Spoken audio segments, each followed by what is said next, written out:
Halo teman-teman, berjumpa lagi dengan saya, Junita Amalia, dalam mata kuliah Probabilitas dan Statistika.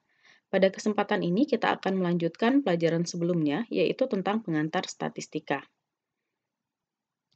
Nah, setelah mempelajari video ini, diharapkan teman-teman dapat memahami apa itu statistika deskriptif, sehingga dapat menghitung atau mengkalkulasi ukuran pemusatan, ukuran letak, ukuran penyebaran, dan mengerti apa interpretasi dari masing-masingnya.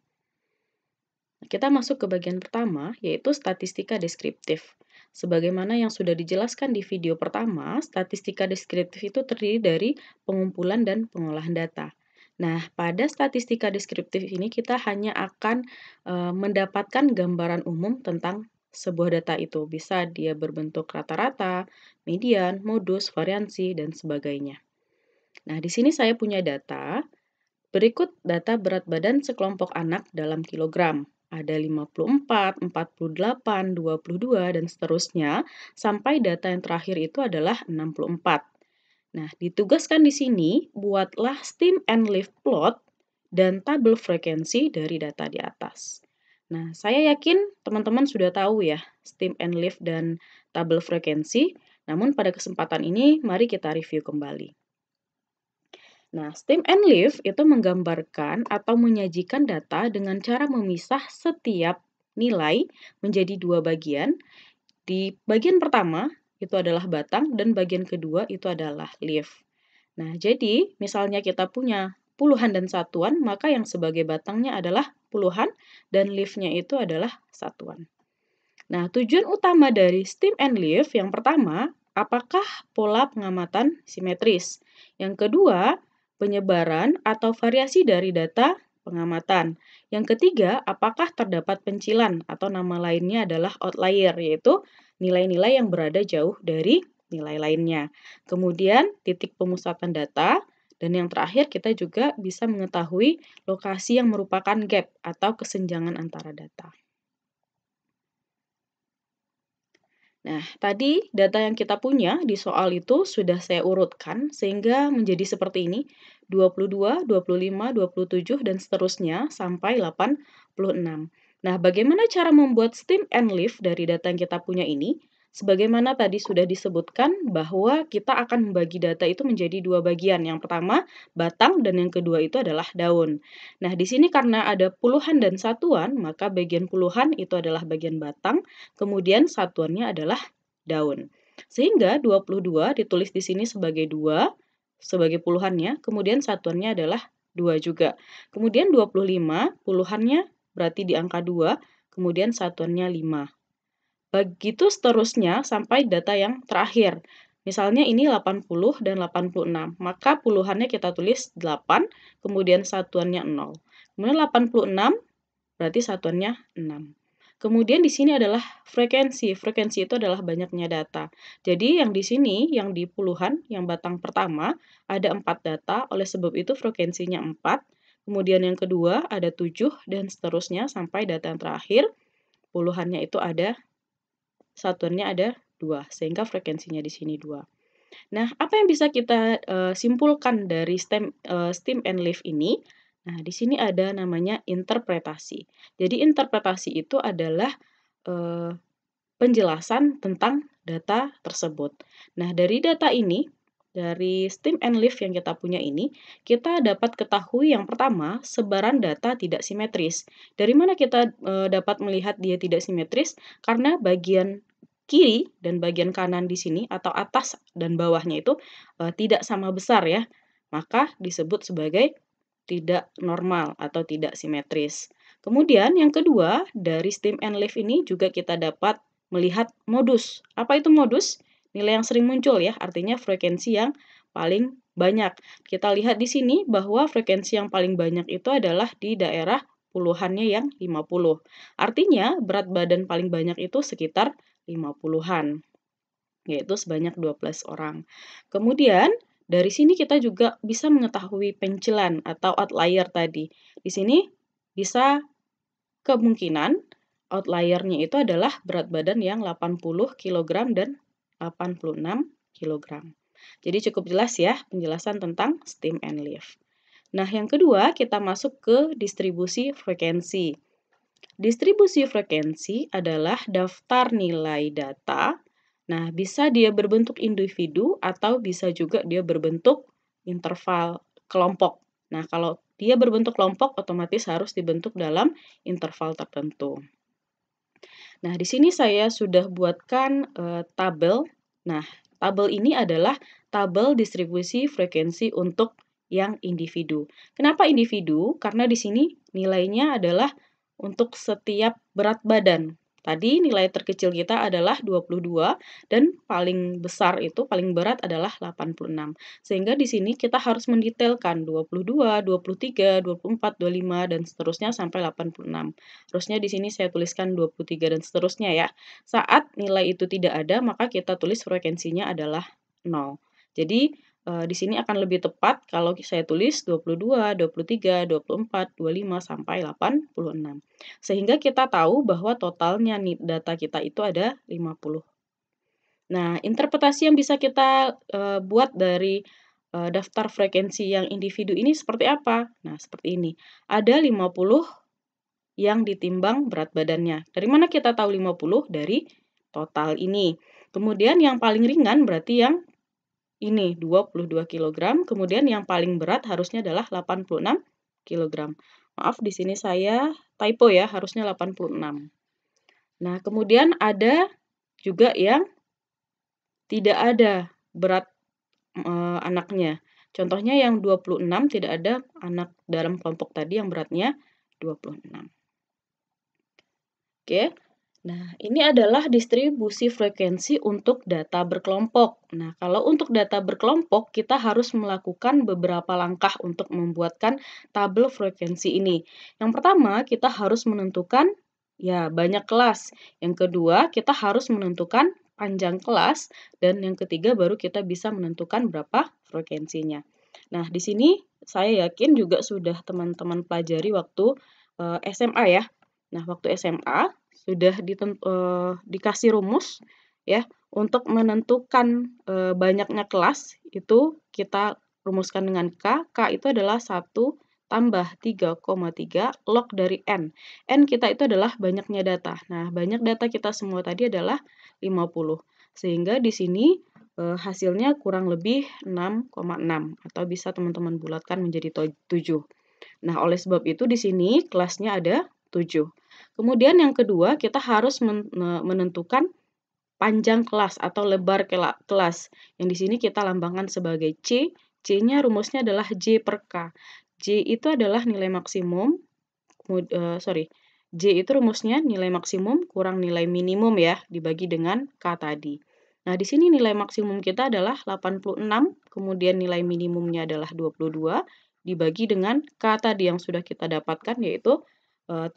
Maka nilainya itu sekitar 9,14 ya kalau nggak salah.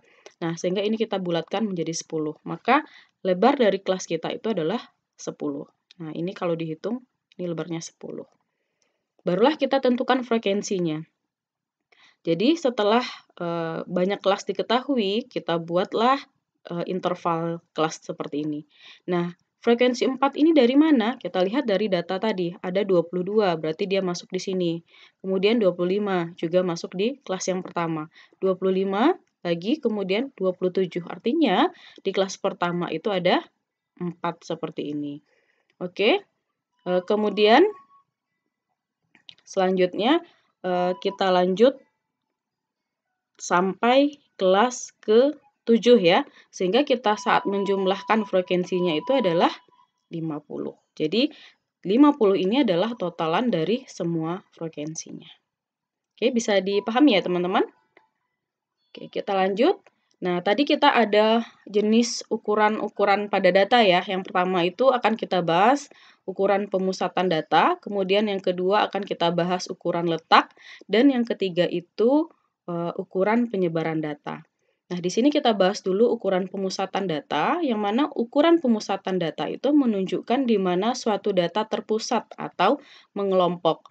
Kemudian, apa saja yang termasuk ukuran pemusatan data? Yang pertama, rata-rata. Yang kedua, median. Ya, yang ketiga itu adalah modus. Kemudian, nah di sini rata-rata itu ada dua rumus, yaitu rata-rata untuk data tunggal, kemudian rata-rata untuk data berkelompok. Kita lihat dulu untuk data tunggal di sini. Nah, lambang dari rata-rata itu adalah X bar. X bar itu sama dengan sigma I 1 sampai N XI dibagi dengan N. XI itu apa? Berarti data yang ke I. Nah, contoh di sini saya punya angka nilai ya. Nilai dari beberapa siswa atau mahasiswa, yaitu 5, 8, 4, 7, 9. Sehingga untuk rata-ratanya tinggal saya jumlahkan X1, X2, X3, X4, X5 dibagi dengan N. N-nya banyak data, yaitu 5. Sehingga saya ketemu bahwa rata-rata kelas nilai di kelas tersebut adalah 6,6.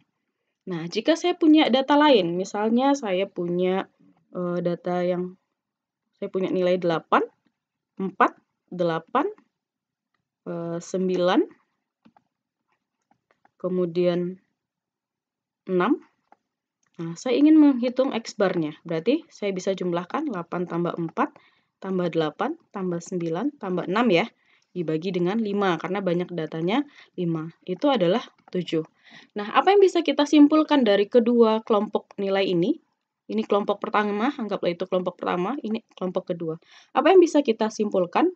Nah, yang bisa kita simpulkan bahwa nilai rata-rata kelompok kedua itu lebih tinggi daripada nilai rata-rata kelompok pertama. Jadi, rata-rata itu bisa kita bandingkan. Nah, kemudian untuk data berkelompok, rumus dari nilai rata-rata itu adalah sigma I 1 sampai N XTI dikali FI dibagi dengan sigma I 1 sampai N FI. Nah, di sini ada yang baru, yaitu XTI. XTI itu adalah nilai tengahnya. Nah, kita coba lihat aplikasi dari rumus ini. Ini adalah data yang awal tadi ya, masih ingat ya? Yang ada kelas, kemudian batas kelas, kemudian frekuensi. Nah, di tabel sebelumnya itu belum ada XTI atau nilai tengah, maka saya tambahkan satu kolom di sini, yaitu nilai tengah. Kenapa di sini nilainya 24,5? Nah, kita hitung dari sini. Nilai tengah dari 20 sampai 29 itu adalah 24,5. Kemudian dari 30 sampai 39 nilai tengahnya adalah 34,5. Begitu seterusnya. Sementara frekuensi seperti yang tadi ya. Kemudian sesuai dengan rumus rata-rata untuk data berkelompok tadi adalah sigma dari X TI dikali FI dibagi dengan sigma FI ya. Nah, sehingga saya tambahkan lagi satu kolom di sini, yaitu kolom XTI kali FI, artinya nilai tengah dikali dengan frekuensi. Sehingga 24,5 dikali 4 itu adalah 98. Kemudian 34,5 kali 7 yaitu 241,5. Begitu seterusnya. Nah, sesuai dengan rumus tadi, ya, rumus tadi itu adalah X bar sama dengan sigma dari I1 sampai N XTI ya dikali FI dibagi dengan sigma I1 sampai N XI. FI. Nah, ini dia sigma dari XI TI kita adalah jumlahan semua karena sigma itu jumlah, maka 2695 dibagi dengan sigma FI, jumlah dari semua frekuensi 50. Sehingga kita ketemu bahwa rata-rata dari data berkelompok ini adalah 53,9. Oke, bisa dipahami ya? Oke, kita lanjut yang kedua. Yang kedua itu adalah median. Nah, median adalah nilai yang berada di tengah yang membagi dua jumlah data sama banyak ya. Nah, jadi untuk menghitung median, ada beberapa langkah yang harus kita lakukan. Yang pertama, data diurutkan dari nilai terkecil ke nilai terbesar. Kemudian kita tentukan posisi median, barulah kita menghitung nilai dari median. Nah, ini untuk data tunggal ya. Nah, contoh di sini saya punya data nilai mahasiswa 9, 5, 7, 8, 4, dan 5. Maka langkah pertamanya adalah saya urutkan. Maka 4, 5, 5, 7, 8, dan 9. Kemudian kita tentukan lokasi atau posisi dari median. Maka posisinya di mana? Karena di sini ada 6, tambah 1 bagi 2 itu adalah posisi yang ketiga setengah. Berarti antara 5 dan 7. Sehingga saya jumlahkanlah di sini 5 tambah 7 bagi 2 yaitu 6. Sehingga nilai median dari data ini adalah 6. Oke, kita lanjut untuk median data berkelompok. Nah, di sini dilambangkan median itu dengan MD sama dengan B ditambah N per 2 dikurang F besar dibagi dengan FM dikali I. Nah, B itu adalah batas tepi bawah. Jadi batas tepi bawah itu batas bawah dikurang 0,5 ya. Kemudian N itu adalah banyak data. Kemudian F itu adalah frekuensi kumulatif kelas sebelum kelas median. Kemudian FM adalah kelas median. Kemudian I adalah lebar kelasnya atau intervalnya tadi. Kita lihat ke contoh soal. Nah, kita masih pakai data yang tadi ya, data yang kita buat tabel frekuensinya tadi. Di sini ada kelas, kemudian batas kelas, frekuensi, dan frekuensi kumulatif. Nah, dari mana frekuensi kumulatif ini? Frekuensi kumulatif itu adalah frekuensi di kelasnya ditambah dengan frekuensi sebelumnya. Berarti karena ini adalah data yang pertama, data sebelumnya tidak ada, maka frekuensi kumulatifnya 4. Kemudian yang kedua berarti adalah 7 ditambah 4, 11. Kemudian yang seterusnya 4 tambah 7 tambah 8 berarti 19 gitu seterusnya ya. Nah, sesuai dengan median, nah kita harus menentukan dulu ya di mana letaknya si median ini. Nah, kita tahu tadi bahwa jumlah data semua itu 50 ya, ditambah 1 dibagi 2, maka itu adalah data yang 51,2 berarti adalah data yang ke-25,5. Berarti kita lihat di sini, di manakah data yang ke-25,5? Berarti kita tahu bahwa di sini ya, itu adalah data yang ke-25,5. Berarti tadi kita punya rumus B ya, tepi bawah. Tepi bawah itu tadi adalah ya, berarti 50 dikurang 0,5 sehingga nilainya adalah 49,5 ditambah N per 2, N-nya 50 ya, bagi 2, dikurang dengan frekuensi kumulatif kelas sebelum, berarti 19. Dibagi dengan frekuensi kelas median, 12 dikali dengan interval. Intervalnya adalah 10. Sehingga kita ketemu bahwa median dari data berkelompok ini adalah 54,5. Oke, kita lanjut. Yang terakhir dari ukuran pemusatan yaitu modus. Nah, modus itu adalah nilai yang paling sering muncul. Berarti kalau di data tunggal, kita tinggal cek saja nilai mana yang memiliki frekuensi paling besar. Itulah modus ya di data tunggal. Sementara di data berkelompok ada rumus untuk modus, yaitu MO sama dengan B tambah D1 per D1 tambah D2 dikali I. Di mana B itu adalah batas tepi bawah seperti tadi, berarti dikurang 0,5 ya. Kemudian D1 itu adalah beda frekuensi antara kelas modus dengan kelas sebelumnya. Kemudian D2 adalah beda antara kelas modus dengan kelas sesudahnya. Kemudian I itu adalah interval. Kita lihat masih menggunakan soal yang tadi ya. Berarti kelas modusnya itu adalah yang paling banyak muncul, berarti adalah frekuensi paling tinggi, yaitu 12. Sehingga kelas modus kita adalah 50 sampai 59. Berarti batas bawahnya itu adalah 49,5 ya. Ditambah D1. D1 tadi adalah selisih dari kelas modus dengan kelas sebelumnya. Berarti 12 dikurang 8, 4 ya. Berarti 4 dibagi dengan D1 tambah D2. D2-nya berarti adalah selisih dari kelas modus dengan kelas sesudahnya. Berarti 12 kurang 9. Berarti 3 dikali dengan interval, yaitu 10. Sehingga kita ketemu bahwa modusnya itu adalah 55,21. Jadi nilai yang paling sering muncul itu adalah 55,21. Nah, di sini ada jenis ukuran pemusatan data, yaitu rata-rata, median, modus. Kemudian di sini ada kelebihan dan di sini ada kekurangannya. Nah, dari rata-rata, kelebihannya melibatkan semua nilai, menggambarkan median, kemudian cocok untuk data homogen. Sementara kekurangannya peka terhadap nilai ekstrim, kurang baik untuk data heterogen. Sementara untuk median, kelebihannya tidak terpengaruh oleh data ekstrim ya, karena dia hanya kita lihat nilai tengahnya, kemudian cocok untuk data heterogen. Kemudian kekurangannya tidak mempertimbangkan semua nilai, Kemudian kekurangannya lagi tidak bisa menggambarkan rata-rata dari populasi. Kemudian yang ketiga ada modus. Kelebihan modus tidak dipengaruhi oleh nilai ekstrim, sama seperti median ya. Kemudian cocok untuk data homogen maupun data heterogen. Kemudian cocok untuk open-ended data. Sementara modus juga mempunyai kekurangan. Yang pertama dia tidak bisa menggambarkan rata-rata dari populasi. Kemudian modus itu juga bisa lebih dari satu. Inilah keunikan dari modus ya. Oke, kita lanjut.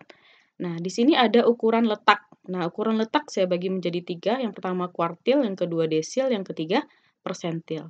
Nah, teman-teman sudah tahu semua ya, waktu SMA sudah pernah dibahas oleh guru matematikanya bahwa kuartil itu membagi data menjadi 4 bagian yang sama.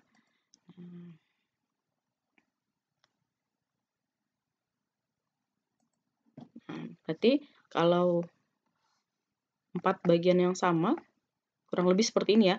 Berarti ini bagian pertama, bagian kedua, bagian ketiga, dan bagian keempat. Sehingga di sini ada namanya Q1, Q2, ya, dan Q3. Atau ini kuartil 1, kuartil 2, dan kuartil 3. Di mana kuartil 2 itu sebenarnya sama dengan median. Untuk rumusnya silahkan teman-teman cari sendiri ya. Itu tugas dari saya. Kemudian desil membagi data menjadi 10 bagian, sama banyak, sama seperti kuartil. Kemudian persentil membagi data menjadi 100 bagian sama banyak. Untuk ketiga rumus ini saya tugaskan kepada teman-teman untuk mencari rumusnya masing-masing. Oke? Kita lanjut. Nah, kemudian ada ukuran penyebaran data. Nah, ukuran penyebaran data itu ada 4 macam di sini saya bahas. Yang pertama jangkauan atau range, yang kedua variansi atau biasa disebut sebagai ragam, kemudian standar deviasi, kemudian koefisien variansi. Nah, jangkauan atau range itu udah tahu semua ya teman-teman. Tadi sudah kita pakai untuk menghitung di tabel frekuensi ya. Jadi jangkauan atau range itu adalah nilai maksimum dikurang dengan nilai minimum. Oke, kita akan lanjut bahas ke variansi. Nah, di sini saya menuliskan variansi untuk data tunggal. Saya bagi menjadi 2 ya. Ada untuk populasi, kemudian ada untuk sampel. Nah, untuk variansi dari populasi, lambangnya itu adalah sigma kuadrat, sementara pada sampel adalah S kuadrat. Kemudian rumusnya adalah sigma dari I1 sampai N XI dikurang dengan mu, lalu dikuadratkan dibagi dengan N besar, karena tadi adalah populasi. Kemudian rata-rata dari populasi itu adalah mu ya. Sementara di sampel, rata-ratanya adalah X bar. Kemudian beda yang kedua adalah rumus untuk sampel N kurang 1, sementara kalau populasi N saja. Nah, untuk sampel bisa juga menggunakan rumus yang kedua, yang mana rumusnya adalah N kali sigma I1 sampai N XI kuadrat dikurang dengan sigma I1 sampai N ya. Ini harusnya N XI dikuadratkan dibagi dengan N kurang 1. Nah, keduanya itu akan menghasilkan hasil yang sama, pasti sama gitu ya. Ini harusnya sampai N tadi. Nah, sekarang apa sih sebenarnya variansi? Nah, jadi variansi itu adalah jarak ya, jarak kuadrat dari setiap rata-rata dari setiap data dengan rata-rata dari populasinya tadi. Nah, bagaimana sih contohnya? Nah, di sini misalkan saya punya sekelompok data, yaitu misalnya ini anggaplah kelompok pertama, saya punya datanya, misalnya data nilai 4 mahasiswanya dapat 4 sebanyak 3 orang, kemudian sebanyak 3 orang lagi mendapat nilai 6. Maka saya bisa menghitung variansinya ya. Anggaplah ini adalah sebagai data dari populasi, maka sigma kuadrat itu adalah XI kurang mu ya, dikuadratkan bagi N. Nah, di sini saya cari dulu mu-nya, berarti 4 tambah 4 tambah 4, mu itu rata-rata ya, tambah 6 dibagi dengan 6, karena banyak datanya 6. Maka di sini 30 ya, 30 per 6 berarti adalah 5 ya. Sehingga sigma kuadratnya berarti 4 kurang 5, kemudian dikuadratkan, 4 kurang 5 dikuadratkan, dan seterusnya ya. Ini jangan lupa tanda tambahnya, sampai data yang terakhir yaitu 6 kurang 5 dikuadratkan dibagi dengan 6. Jadi 4 kurang 5 itu min 1, dikuadratkan berarti 1, 1 tambah 1 tambah 1 sebanyak 6 ya. Berarti 6/6 itu adalah 1. Jadi kita ketemu bahwa variansi dari kelompok pertama itu adalah 1. Sekarang coba lihat data kedua saya, misalkan data kedua saya itu 5, 5, 5, 5, 5, sebanyak 6 kali. Artinya ada 6 orang mahasiswa yang dapat nilainya 5. Maka di sini otomatis mu-nya adalah 5 ya rata-ratanya. Kemudian sigma kuadrat berarti 5 kurang 5, lalu dikuadratkan, ditambah 5 kurang 5 dikuadratkan, sampai yang terakhir ya, dibagi dengan 5. Artinya ini adalah, 6 ya, 0/6. Nah, kita dapat di sini variansinya 0, di sini variansinya tadi 1. Nah, apa sih sebenarnya variansi itu? Jadi variansi itu adalah keberagaman data. Coba kita lihat di sini, kalau angkanya itu 5, 5, 5, 5 semua, artinya dia itu tidak bervariasi ya, artinya sama saja. Oleh sebab itu, nilai dari variasinya itu 0, kecil ya. Sementara kalau data di sini ada 4, ada 6, artinya ada sedikit variasi di data ini. Sehingga nilai dari variansinya itu adalah 1. Jika kita bandingkan mana yang lebih besar 0 daripada 1, lebih besar 1 ya, artinya semakin besar variansi ini, maka ragam dari data itu akan semakin beragam. Oke. Nah, kemudian di sini ada standar deviasi. Nah, standar deviasi itu adalah akar dari variansi. Jadi rumusnya persis sama dengan yang variansi tadi, kemudian ada akarnya. Karena rumusnya di sini untuk standar deviasi adalah sigma, kemudian di sini adalah S. Oke, di sini ada contoh dari cara menghitung standar deviasi. Saya punya data populasi. Nah, karena di sini dibilang data populasi, maka kita pakai rumusnya yang N besar ya. Sementara kalau dibilang data sampel, maka adalah N kurang 1 ya. Nah, jadi harus hati-hati. Ini N saja, ini N kurang 1. Ini N besar ya. Kemudian untuk rata-rata, populasi itu kita lambangkan dengan mu, sementara rata-rata sampel kita lambangkan dengan X bar. Sehingga di sini data pertama dikurang mu, kemudian data kedua dikurang mu, dikuadratkan, dan seterusnya. Sehingga kita ketemu bahwa variansi dari populasi itu adalah 2,08. Sementara variansi dari sampelnya dengan angka yang persis sama, tapi karena tadi pembaginya di sini N kurang 1, maka kita dapat variansinya adalah 2,28. Jadi saat mengerjakan soal, tolong hati-hati mencek apakah itu populasi atau data sampel. Oke. Kemudian ini adalah rumus untuk standar deviasi dari data berkelompok. Sigma I1, S sama dengan akar sigma I1 sampai N FI dikali XTI dikurang X bar dikuadratkan dibagi dengan N kurang 1. Atau boleh juga pakai rumus yang kedua tadi, diakarkan ya. Kita lihat penggunaan rumusnya, berarti kita masih pakai soal yang tadi. Kita sudah punya batas kelas, XTI-nya juga ada, FI-nya sudah ada. Kemudian karena di rumus kita tadi adalah sigma dari akar dari sigma FI kali XTI kurang X bar dikuadratkan, maka kita tambahkan tabel ini untuk memudahkan. Berarti di sini 24,5 dikurang 4 lalu dikuadratkan ya. Kemudian yang di sini berarti hasil dari yang kolom ini dikali dengan 4. Jadi itulah yang dijumlahkan. Jadi untuk mencari X bar tadi sudah ada ya, maka S-nya di sini adalah akar dari 13.082 dibagi dengan 50 kurang 1. Nah, berarti standar deviasi dari data kelompok ini adalah 163,39.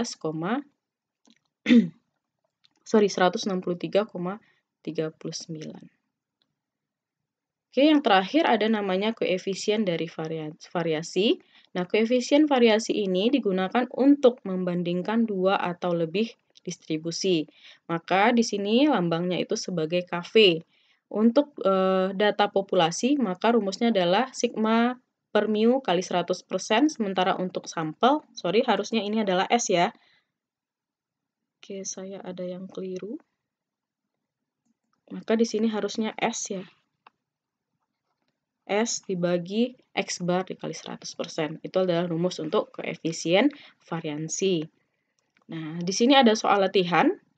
Ini nilai UTS dari beberapa orang mahasiswa, silahkan dihitung rata-rata, standar deviasi, median, modus, koefisien variansi, kuartil 3, dan desil 6. Ini berarti menggunakan semua rumus untuk data tunggal.